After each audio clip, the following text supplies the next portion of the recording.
বাটফ্লার সবাই আমাকে অনেক যত্ন করে কষ্ট দেয়। হ্যান্ড বাটফ্লার তারা সিজরাকে একটু বেশি যত্ন করে কষ্ট দেয়। কথাটা বলে ইরফান আবারও চোখ বুজে নেয়।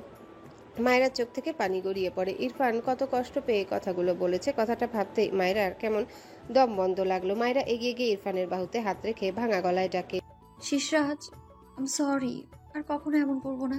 ইরফান চোখ বুজে রেখে আলতো হাতে মায়েরার হাত সরিয়ে দিয়ে বলে, আমি ডিস্টার্ব করবো না লিটল গার্ল।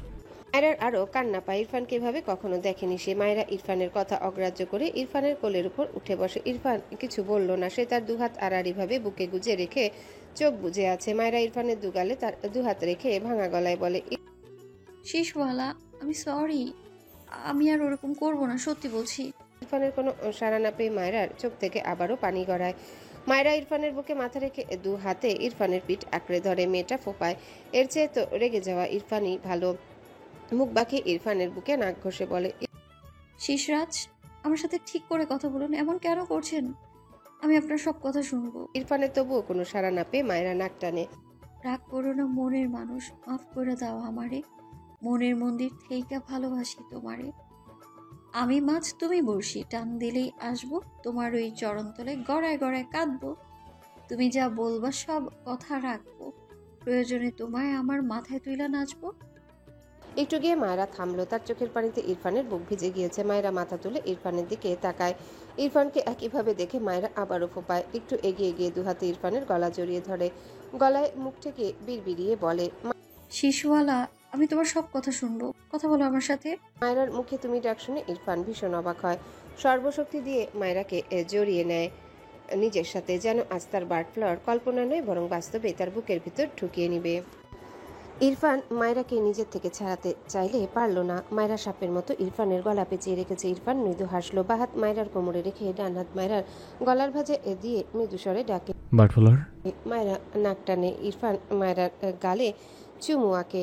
মায়েরার মাথা তার গলা থেকে তুলে তার মুখোমুখি করে। মায়েরা কান্না ভেজা চোখে ইরফানের দিকে তাকায়। ইরফান অসহায় চোখে যেয়ে মায়েরার মুখ মুছে দেয়। মায়েরার গালে হাত রেখে মৃদু স্বরে বলে, কাঁদছো কেন বাটফ্লার? মায়েরা ঠোঁট উল্টে বলে, সরি। ইরফান মায়েরাকে আরেকটু শক্ত করে ধরে বলে, সরি কেন? মায়েরা ইরফানের দিকে চেয়ে বলে, আপনাকে কষ্ট দিয়েছি তাই। কিভাবে দিয়েছে? মায়েরা মাথা নিচু করে বলে, আর কখনো উল্টাপাল্টা ওষুধ খাবো না। আপনার জন্য অপেক্ষা করবো, আর কিছু লুকিয়েও রাখবো না, আর আপনার সব কথা শুনবো আমি। ইরফান ঠোঁট বাঁকিয়ে হাসলো। বাহাতে মায়েরার মাথা খানিক উঁচু করে বলে, আমার দিকে তাকাও। মায়েরা চোখ তুলে ইরফানের দিকে তাকায়। ইরফান মায়েরার গালে ডান হাতের বুড়ো আঙ্গুলের সাহায্যে স্লাইড করতে করতে বলে, আর কাঁদবে না কখনো, ওকে? মায়েরা ছোট করে বলে। হুম। ইরফান মায়েরা চুলগুলো কানের পিঠে গুজে দিয়ে বলে, ইউ হার্ট মি বাটফ্লার, আর কখনো তোমার সিজরাসকে হার্ট করবে না, ওকে? মায়েরার চোখের কোণে পানি জমে। ইরফান মায়েরার মাথা তার বুকে চেপে মায়েরার মাথায় ঠোঁট ছুঁয়ে বলে, কাঁদতে নিষেধ করেছি আমি। মায়েরা সামান্য মাথা উঁচু করে নাক টেনে বলে, আমি তো ছোট মানুষ, আমি ভুল করে ক্ষমা করবেন না। না বুঝে ভুল করে আপনাকে আবারও কষ্ট দিলে আপনি আমাকে আর ভালোবাসবেন না।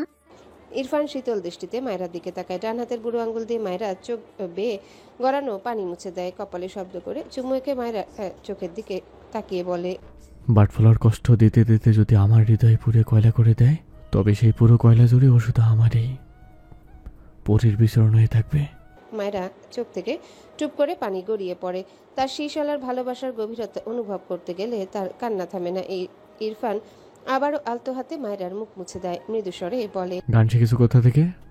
মায়েরা বাহাত ইরফানের দাড়িতে বুলিয়ে ঠোঁট উল্টে বলে, শুনে শুনে এমনি শিখেছিলাম, কিন্তু গেয়েছি আমার শিষ্যাদের জন্য। ইরফান ঠোঁট বাঁকিয়ে হেসে বলে। আচ্ছা। ইরফানের কথা বলার ধরনে মায়েরা লজ্জা পেয়ে মাথা নিচু করে নেয়। ইরফানের কাঁধে মাথা রাখে। ইরফান মৃদু হেসে বলে, গান শুনতে চাও নাকি শেষ? মায়েরা সাথে সাথে ইরফানের কোলে সোজা হয়ে বসে ইরফানের দু গালে হাত রেখে উৎফুল্ল মনে বলে, আমি দুটোই শুনতে চাই শিশুবালা, আপনি শোনাবেন? আপনার গানের গলা আর শীষ দুটোই আমার খুব ভালো লাগে। ইরফান আর চোখে তার দু গালে রাখা মায়েরার দু হাতের দিকে তাকায়। তার ছোট বউয়ের ছোট ছোট দুটো হাত। মায়েরা তার গালে এভাবে হাত রাখা ভীষণ ভালো লাগলো ইরফানের। মায়েরাকে দু হাতে শক্ত করে ধরে মায়েরার মুখ বরাবর তার মুখ নিয়ে মায়েরার চোখের দিকে তাকিয়ে বলে, তোমার সিজরাসকে একটা কিস করতে বাটফ্লার, তাহলে আমি তোমাকে ত্রিপল পাইসির মধ্যে দেবো। মায়েরা ভীষণ লজ্জা পায়। মেয়েটা সাথে সাথে ইরফানের গাল থেকে তার দুহাত সরিয়ে নেয়, এলোমেলো দৃষ্টি ফেলে।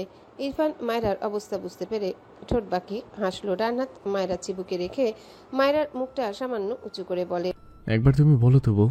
মায়রা চোখ বন্ধ করে নিল, কেন যেন ভীষণ লজ্জা লাগছে তার। ইরফান মায়রার গালে গাল ঘষে মৃদুস্বরে বলে, বউ একবার তুমি বলো। কথাটা বলে মায়রার মুখের দিকে তাকায়। মায়রার চোখ বন্ধ। ইরফান আবারও বলে, বলো বাটফ্লোর। মায়রা চোখ খুলে ইরফানের দিকে তাকায়, আমতা আমতা করে বলে, তুমি। ইরফান সাথে সাথে বলে, আবার বলো। মায়রা মাথা নিচু করে। তুমি। ইরফান সাথে সাথে বলে, আবার বলো। মায়রা দ্রুত তার দু হাতে ইরফানের গলা জড়িয়ে ধরে চোখ বুজে লজ্জা মাখা কণ্ঠে বলে। আর না। ইরফান মায়রার কাঁধে চুমু এঁকে বলে, এখন থেকে তুমি ডাকবে, ওকে? মায়রা মিনমিন করে। পারবো না। ইরফান মৃদুস্বরে বলে। পড়তে হবে। এরপর মায়রাকে সোজা করিয়ে বলে। কিস করো বউ। মায়রা আবারও ইরফানকে জাপটে ধরে মিনমিন করে বলে। এমন কেন করছেন? গান শোনান। ইরফান সূক্ষ্ম হেসে বলে। ওকে, বড় হলে সব আদায় করে নেব, এখন কাউন্ট করে রাখছি। মায়রা মাথা তুলে বলে। আমি তো বড়ই। ইরফান মায়রার পিছনে হাত দিয়ে মায়রার জামার চেন খুলে দেয়। মায়রা মাথা নিচু করে নেয়। ইরফান মায়রাকে ডিভানের উপর বসিয়ে দেয়। এরপর মায়রাকে নিয়ে ডিভানের উপর আধা শোয়া হয়ে মায়রার গলায় মুখ গুজে বিড়বিড়িয়ে বলে, লিটিল গার্ল বড় হয়েছে কিনা চেক করি, ওকে? মায়রার শরীর শিরশির করে। ইরফান মায়রার গলায় ছোট ছোট চুমু আঁকে। মায়রা হাঁসফাঁস করে। ঢোক গিলে হঠাৎই থেমে থেমে বলে ওঠে, ভালোবাসি শেষরাজ। ইরফানের কান সজাগ হয়। মাথা তুলে মায়রার দিকে তাকালে দুজনের চোখাচোখি হয়।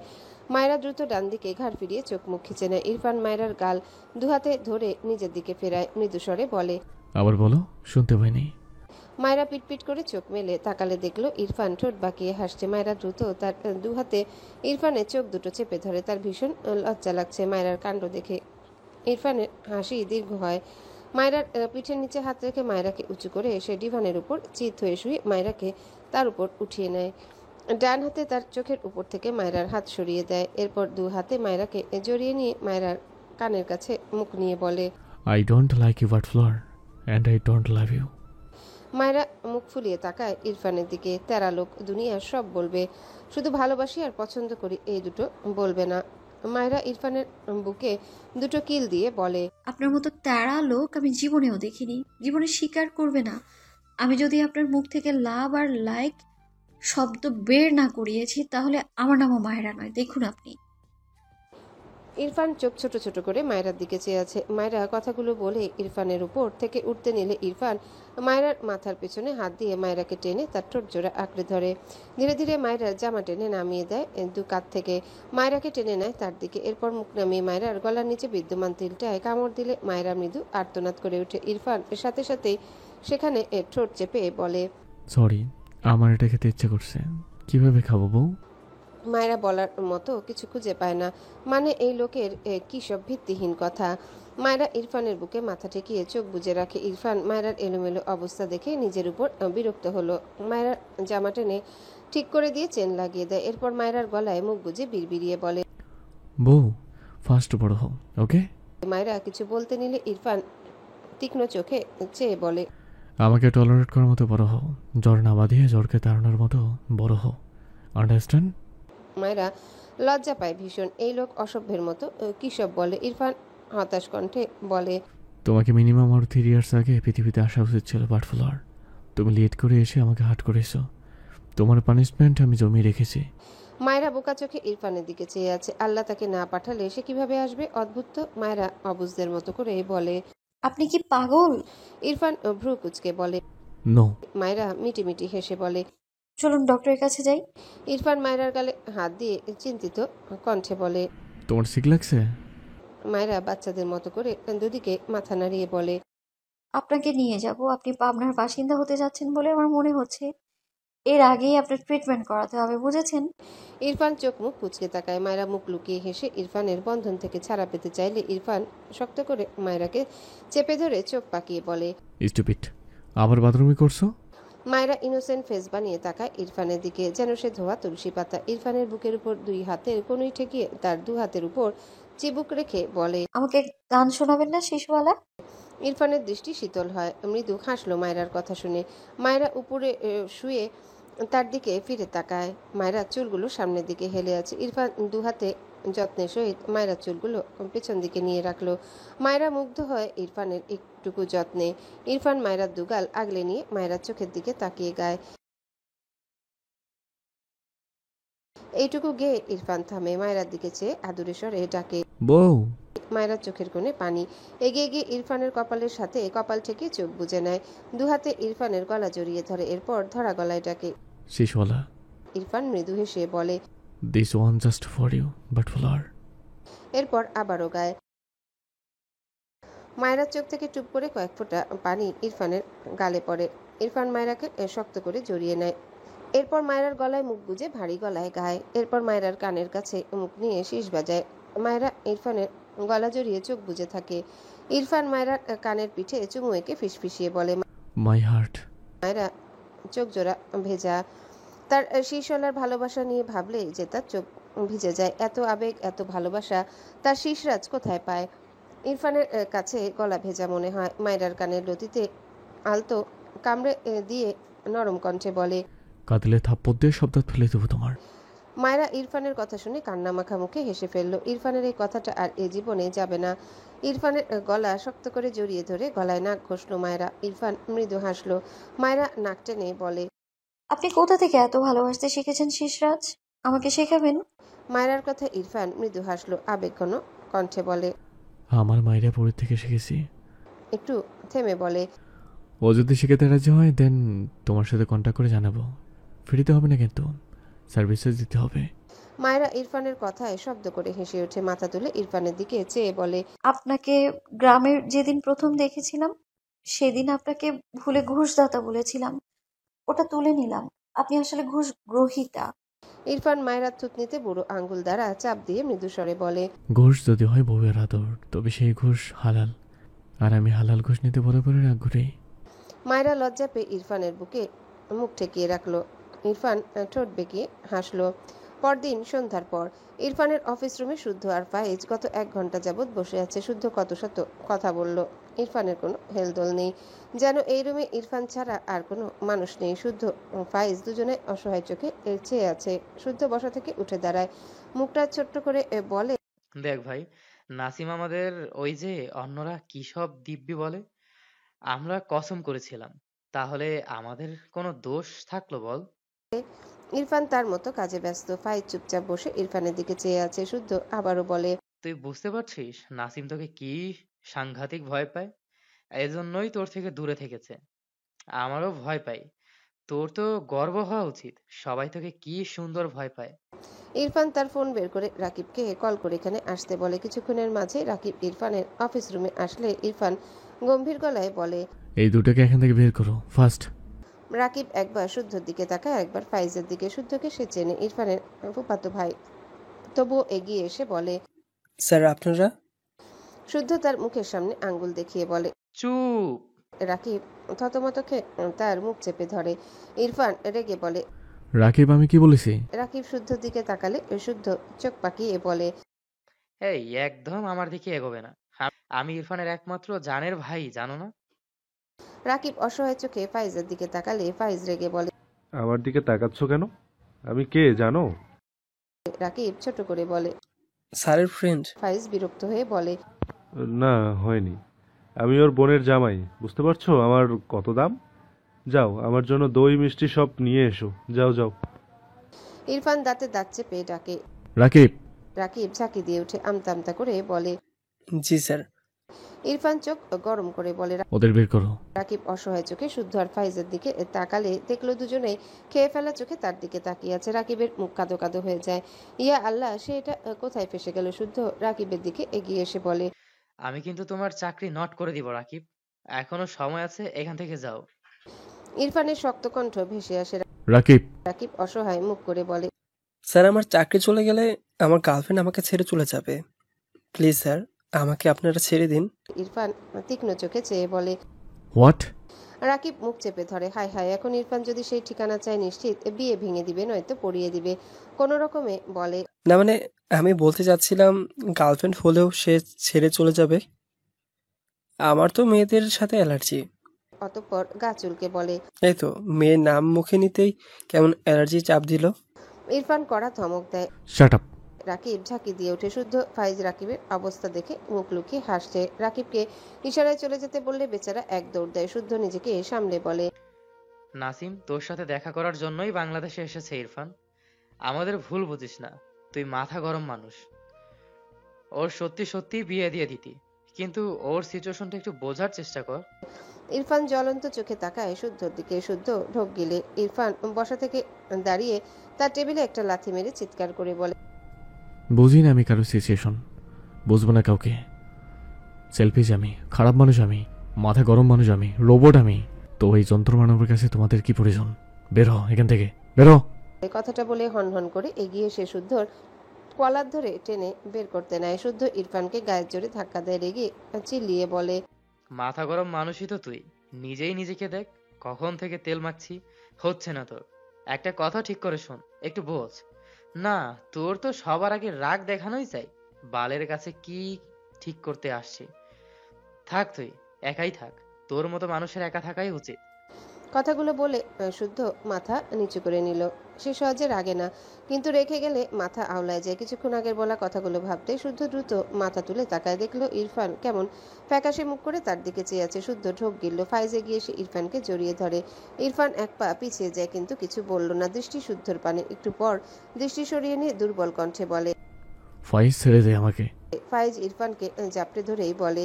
রাগ করিস না ভাই, রাগ তো সবারই আছে বল। শুদ্ধ রেগে উল্টাপাল্টা বলেছে, আমরা না বুঝে এমন করেছি। নাসিমও বুঝতে পারেনি।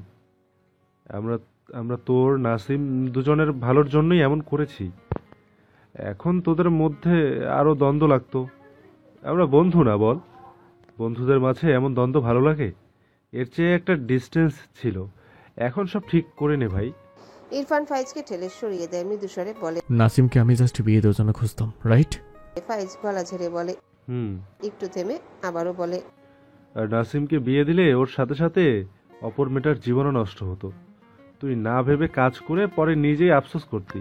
ইরফান ফাইজের শেষের কথাগুলো শুনলো না বোধহয়। ছোট্ট একটা উত্তর পেয়ে না চাইতেও একটু হেসে ফেলল। ফাইজ অবাক হয়ে তাকায়। ইরফান ফাইজের কাঁধে হাত রেখে বলে। একদম ঠিক ধরেছিস, ওকে আমি জাস্ট বিয়ে দেওয়ার জন্য খুঁজছিলাম। ইরফান তার ফ্রেন্ডকে না পেয়ে পাগলের মতো খুঁজছে, জাস্ট বিয়ে দেওয়ার জন্য। আমরা আমাদের কাছের মানুষদের খোঁজ না পেলে কষ্ট পাই, কিন্তু ইরফান নেওয়া তো যন্ত্র। সে তার জেদ ফলাতে তার ফ্রেন্ডদেরকে খুঁজে বেড়াতো। বাট আই থিঙ্ক তাদের খুব সুন্দর একটা করে মন আছে। তাদের সাথে কোনো সুন্দর মানুষের যাবে। আমার মতো রোবটের সাথে থেকে টাইম ওয়েস্ট না করে এটাই বেটার। এবার তোরা যেতে পারিস। ইরফানের কথাগুলো শুনে শুদ্ধ ফাইজ বিস্ময়ের চোখে তাকায়। ফাইজ অসহায় কণ্ঠে বলে। বিলিভ মি, আমরা এসব ভাবিনি। তুই আমাদের ভুল ভাবছিস। ইরফান তার চেয়ারে গিয়ে বসে বিরক্তি কণ্ঠে বলে। প্লিজ এখান থেকে যা ফাইজ। তোর সাথে তো আমার তেমন কোনো দেখা হতো না। পারলে তোর পাশের ফ্রেন্ডকে আক্স করিস। দিনে কতবার আক্স করতাম আমি নাসিমের কথা। এসব বাদ দে। তোর ফ্রেন্ড বললো তো আমার মতো মানুষের সাথে থাকা উচিত নয়। এখন এখানে দাঁড়িয়ে থাকার মানে কি? মেমোরি লস হয়ে গেলে মনে করে দে, আর এখান থেকে যেতে বল। ফাইজ কিছু বলতে নিলে ইরফান আবারও চিৎকার করে বলে। যেতে বলেছি আমি। ফাইজ থেমে গেল। ইরফান রেগে গিয়েছে বুঝলো। শুদ্ধর কথাগুলো বলার ঠিক হয়নি। ফাইজ বিরক্ত হলো। তারা ইরফানের রাগ ভাঙাতে এসেছিল, উল্টে শুদ্ধ এসে রাগ বাড়ালো। ফাইজ হতাশার নিঃশ্বাস ফেলে শুদ্ধকে টেনে বাইরে নিয়ে যেতে চায়। শুদ্ধ ঝাড়া মেরে ফাইজের হাত ছাড়িয়ে নেয়। গটগট পায়ে এগিয়ে এসে ইরফানের সামনে দাঁড়ায়। ভাঙা গলায় বলে। এই, তুই এমন পর্দের মতো কথা বলছিস কেন? ওর ফ্রেন্ডস করছিস কেন? আমি তোর দাদার মেয়ের পেটের ছেলে। তোর বাপের বোনের পেট কেটে বের করেছে আমাকে, আর তুই আমাকে অস্বীকার করছিস? তোর সাহস তো কম না। ইরফান চোখ মুখ কুচকে তাকালো শুদ্ধর দিকে। ফাইজ মুখ লুকিয়ে হাসছে। এই শালা কাঁদছে, তবুও দেখ মুখ থেকে যা বের করবে সিরিয়াস মোমেন্টে মানুষকে হাসিয়ে ছাড়বে। ইরফান ফাইজের দিকে চেয়ে রেগে বলে। ফাইজ তোর ফ্রেন্ডকে নিয়ে যা এখান থেকে। শুদ্ধ তেড়ে যায় ইরফানের দিকে। কলার ধরে টেনে ইরফানকে তোলে। ইরফান রেগে শুদ্ধকে ধাক্কা দেয়। শুদ্ধ তেড়ে এসে ইরফানকে ধাক্কা দেয়। শুদ্ধ চেঁচিয়ে বলে। আর একবার আমাকে অস্বীকার করে দেখ, তোকে ছাড়বো না বলে দিলাম। ইরফান বিরক্ত চোখে তাকায়। মানে এত লজিকলেস কথা এ কিভাবে বলে? ইরফান বিরক্তি কণ্ঠে বলে। অস্বীকার কখন করলাম? যাবি রে ওখান থেকে। শুদ্ধ এগিয়ে এসে ইরফানকে জাপটে ধরে। ইরফান শুদ্ধকে ঠেলে সরাতে চায়। শুদ্ধ মেয়ে মানুষের মতো পেঁচিয়ে ধরেছে ইরফানকে। ফাইজ সোফায় পায়ের উপর পা তুলে বসলো। এক কাপ কফি হলে মন্দ হতো না। ইরফান দাঁতে দাঁত চেপে বলে। তোর সম্পদ ঠিক রাখতে চাইলে আমার থেকে সরে দাঁড়া। ইরফানের কথা শুনে ফাইজ শব্দ করে হেসে ফেলল। শুদ্ধ দ্রুত ইরফানকে ছেড়ে দাঁড়ায়। চোখ মুখ কুচকে বলে। ছি, তোর নজর এত বাজে হয়ে গিয়েছে? ইরফান মাথা নিচু করে একটু ঠোঁট বাঁকালো। 1 সেকেন্ডের মাঝে নিজেকে স্বাভাবিক করে শক্ত গলায় বলে। এখান থেকে যা। শুদ্ধ অসহায় কণ্ঠে বলে। তুই বললে কান ধরে উঠবোস করব। এরকম বিহেভ করিস না ভাই, এসব আমি নিতে পারি না। আচ্ছা যা মানলাম, আমি এই পৃথিবীর সবচেয়ে খারাপ মানুষ, আমার ভুলের শেষ নাই, আর জীবনেও এরকম করব না। ইরফান শুদ্ধর দিকে তাকিয়ে মৃদু হেসে বলে। হ্যালো বন্ধুরা, পরবর্তী পার্ট খুব তাড়াতাড়ি আসবে, তো সবাই অপেক্ষায় থাকো। আর চ্যানেলটি যারা এখনো সাবস্ক্রাইব করোনি তারা পরবর্তী পার্ট দেখার জন্য চ্যানেলটি সাবস্ক্রাইব করে রেখো। ধন্যবাদ সবাইকে, আমাদের সাথেই থেকো।